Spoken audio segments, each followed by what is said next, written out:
नमस्कार, मैं हूं रत्ना और आप देख रहे हैं सी न्यूज़ भारत। आयुर्वेद इस खबर की ओर। खबर लखनऊ से है, जहां डॉक्टर राम मनोहर लोहिया आयुर्विज्ञान संस्थान लखनऊ के पैथोलॉजी विभाग ने ऑटो इम्यून डिसऑर्डर्स को समझना शीर्षक से एक शैक्षिक सम्मेलन का सफलतापूर्वक आयोजन किया। इस सम्मेलन में विभिन्न विशेषज्ञताओं के चिकित्सकों, निदान विशेषज्ञों, शोधकर्ताओं और शिक्षाविदों का एक व्यापक समूह एक साथ आया, ताकि ऑटो इम्यून बीमारियों के बढ़ते बोझ, जटिलता और निदान संबंधी चुनौतियों पर विचार विमर्श किया जा सके। यह आयोजन अंत विषयक सहयोग, ज्ञान के आदान प्रदान और कौशल वृद्धि के लिए एक महत्वपूर्ण मंच साबित हुआ।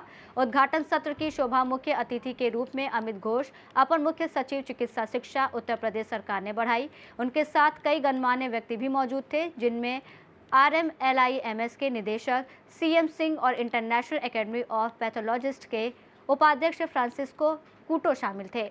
इस सम्मेलन का आयोजन पैथोलॉजी विभाग की प्रमुख और संस्थान की पूर्व निदेशक प्रोफेसर नुजहत हुसैन के नेतृत्व में किया गया, जिसमें डॉक्टर किरण प्रीत मल्होत्रा आयोजन सचिव और डॉक्टर रीति यादव संयुक्त आयोजन सचिव के रूप में शामिल थीं। अपने संबोधन के दौरान मुख्य अतिथि ने ऑटो इम्यून बीमारियों की बढ़ती घटनाओं पर जोर दिया और निदान में सटीकता, अंत विषयक समन्वय और निरंतर शैक्षिक जुड़ाव की तत्काल आवश्यकता को रेखांकित किया। उन्होंने कहा कि ऑटो इम्यून विकारों के लिए अक्सर नैदानिक विशेषज्ञता और उन्नत निदान उपकरणों की संयोजन की आवश्यकता होती है, जो ऐसे शैक्षिक सम्मेलनों को अत्यंत प्रासंगिक बनाता है। उन्होंने पिछले कुछ सालों में स्वास्थ्य सेवाओं को सुदृढ़ करने में RMLIMS की भूमिका की सराहना की और संस्थान के निदेशक के नेतृत्व में नैदानिक देखभाल, शिक्षा और निदान के क्षेत्र में इसकी बढ़ती क्षमताओं को स्वीकार किया। ये कॉन्फ्रेंस अपने बहुविषयक स्वरूप के लिए खास रही, जिसमें pathology, immunology, nephrology, hepatology, rheumatology, neurology और लेबोरेटरी मेडिसिन जैसे क्षेत्रों के विशेषज्ञ एक साथ आए। इस सम्मेलन की अंतर्विषय भागीदारी ने ऑटो इम्यून बीमारियों की जटिलता पर सार्थक चर्चाओं को बढ़ावा दिया और एकीकृत डायग्नोस्टिक दृष्टिकोणों के महत्व को मजबूत किया। इस सम्मेलन के माध्यम से प्राप्त अंतर्दृष्टि और कौशल से निदान की सटीकता में सुधार होने, जांचों के तर्कसंगत उपयोग को प्रोत्साहन मिलने की संभावना बढ़ेगी।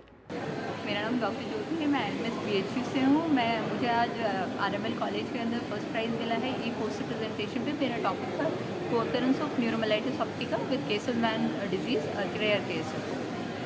ये जो आज का प्रोग्राम था, ये इंटरनेशनल एकेडमी ऑफ पैथोलॉजी का इंडियन डिवीज़न है, उसके द्वारा हम लोग का यहाँ कंडक्ट कराया गया था और इसमें हमें एक बहुत फोकस्ड सब्जेक्ट लिया था, जो कि ऑटो इम्यून डिसऑर्डर्स होते हैं। ये ऑटो इम्यून डिसऑर्डर्स ऐसे होते हैं जिसमें बॉडी की जो इम्यून सिस्टम है वो बाहर के इन्फेक्शंस वगैरह से लड़ने की जगह ये बॉडी की अपनी प्रोटीन से लड़ना शुरू हो जाते हैं। तो इसकी वजह से जैसे आपका ये रूमेटॉइड आर्थराइटिस होता है, SLE होता है, बहुत सारे किडनी के डिजीज़ेस होते हैं जो ऑटो इम्यून होते हैं, स्किन में डर्मेटोसिस होती है, उसकी वजह से लंग में प्रॉब्लम होती है, ब्रेन में होती है।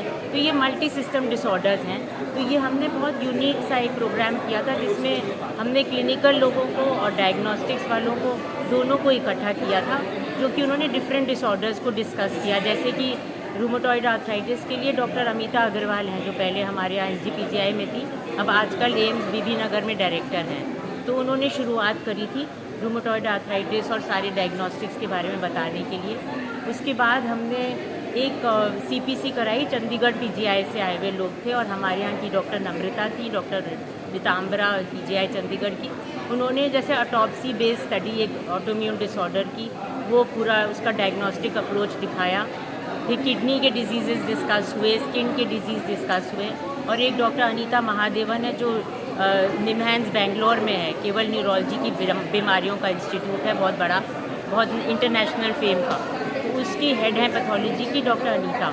उन्होंने न्यूरोलॉजी के बारे में बताया, डिसऑर्डर्स, ब्रेन वाली जो ऑटो इम्यूनिटी होती है, ऐसे ही जो हमारा मसल होता है उसमें भी ऑटो इम्यून डिजीज़ होती है।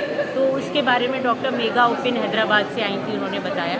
तो इस प्रकार लंग के बारे में डॉक्टर अमनजीत बल ने बताया, तो लंग में फाइब्रोसिस हो जाती है।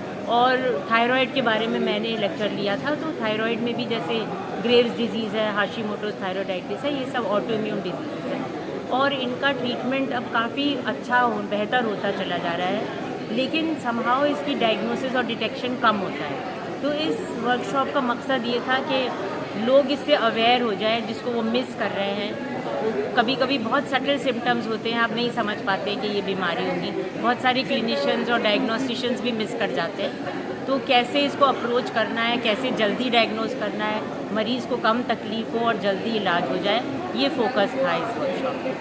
Thank you. सर, आज के प्रोग्राम के बारे में। मैं डॉक्टर फ्रांसिस्को कुटो हूँ, इंटरनेशनल एकेडमी ऑफ पैथोलॉजी का वाइस प्रेसिडेंट। ये आज का प्रोग्राम इंटरनेशनल एकेडमी का ऑफ पैथोलॉजी इंडियन डिवीज़न और इंडिया का एसोसिएशन है, इसका प्रोग्राम है। और ऑटो इम्यून डिजीज़ होते हैं, वो वैरायटी ऑफ डिजीज़ होते हैं, और ये बीमारी में अलग अलग सिम्टम्स वगैरह भी होते हैं। तो इसके इंफॉर्मेशन और अपडेट देने के लिए हम ये प्रोग्राम कर दिया है। ये हॉस्पिटल में doctor Ram Manohar Lohia institute of medical sciences में 3 और 4 तारीख अप्रैल का 2026। वो ऑर्गेनाइजिंग सेक्रेटरी है डॉक्टर नुज़रत हुसैन, वो प्रेसिडेंट भी है आईएपी इंडियन डिवीज़न का, और हमारा सेक्रेटरी डॉक्टर मेघा उपिन है, secretary national secretary madam Nuzrat Hussain national president है। और ये प्रोग्राम के लिए सब इंडिया का डेलीगेट आए हैं, तो अपडेट करने के लिए उसका नॉलेज। धन्यवाद। लखनऊ से सी न्यूज़ संवाददाता बॉबी लॉरेंस की रिपोर्ट में फिलहाल इतना ही। देश और दुनिया की तमाम बड़ी खबरों के लिए देखते रहिए सी न्यूज़ भारत।